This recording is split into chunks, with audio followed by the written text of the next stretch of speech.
a psychoanalysis and empirical analysis of all the candidates, you will discover that our candidate is the only one that embodies all these critical three attributes of vision, knowledge, and the will, the courage.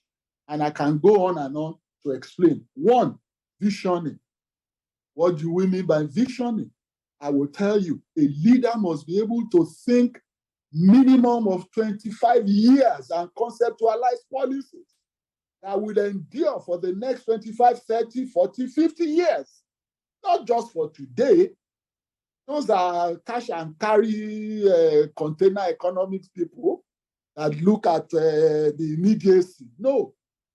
A visionary leader must look at now, the immediate term, the long-term view, and the next generation, and plan accordingly. It's only Asiwaju who has the demonstrable capacity to show that, and he has done it. And I'll give you an example. Even where a lot of people are gravitating to today in Lagos, the Eco-Atlantic City, which is an icon of Nigeria today, was water some years back.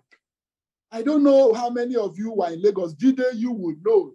I know. Even Ayo, you yourself will remember that every year, the Babbage used to overflow into Ahmadu Bello Way in Victoria Island. Yeah. And at some point, by 2000, the entire stretch of Ahmadu Bello Way was being submerged. And the property value in Victoria Island started to drop because people were moving out en masse in fear or out of fear for their lives and the safety of their property. So they were moving. And what did the federal government at that time, what were they doing? They were filling every year with billions of naira. And all of these things I'm saying, they are witnesses still alive by the grace of God. I am a witness. I was in the cabinet at the time. So I knew exactly the A to Z of the visioning, the conceptualization, the policy execution and monitoring that translated into Eco-Atlantic today. Now, when Asiwaju Bola Ahmed Tinubu said, no, we could not afford to be filling that place. After about 9 months, the Babbage, the Atlantic Ocean would have washed away the filling again. And the next year, the federal government would do it again. And so Asiwaju brought out a plan that, look, the best thing was to have a permanent and enduring solution, not this ad hoc money guzzling, solution every year. And what happened? The federal government, led by the then Minister of Works, now late, refused and said no. They were content. They were satisfied with literally pouring billions of naira into the Atlantic Ocean every year. And of course, you and I know what that means or what that meant at the time.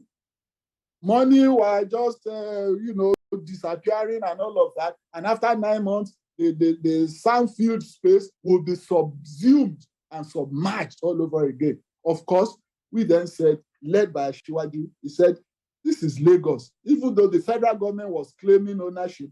But geographically, this is in Lagos State. And so we must take our destiny in our hands. So he shopped around, called in experts, and they brought proposals. First, we went to South Africa, we went to the Netherlands, we went everywhere, where there's water problem, and ocean surges and all that. Eventually, the solution came, and the experts brought the proposal, and Asiwaju drove that thing and said that place must be translated into a permanent city, a new city to protect Victoria Island, and then, to create another vista, extend the frontiers of Lagos in terms of tourism, in terms of financial, engineering and all of that, in terms of business, in terms of every sphere of life.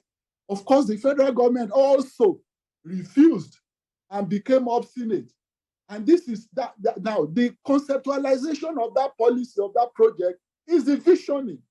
Now, the knowledge aspect is the methodology, is the capacity and ability of Asiwaju to assemble the experts and to give them, chart the direction, give the roadmap, and follow it up. And the will, the courage, is the capacity to confront all the institutional and individual obstacles on his path towards the execution, successful execution of that project and policy. That is why I say he is the embodiment of vision, knowledge, and courage. And Eco Atlantic today is standing as the most eloquent and enduring testimony to the attributes of Asiwaju, his leadership qualities. And now today, the United States of America is building or proposing to build its largest embassy in the world on Eco Atlantic, which is a project, an investment of about over $500 million. Not to talk of all the series of other investments that are going on there. Are we going to talk about the Lekki Free Trade Zone, which he also conceptualized in the early days of his administration? I remember that this current governor of Lagos State, Mr. Jide Sanwo-Olu, was on the entourage that went to China at the time when this policy was being conceptualized. Now, Asiwaju, that's not the only, there are series will be coming out with a lot of these things to show that this man has the qualities of a leader.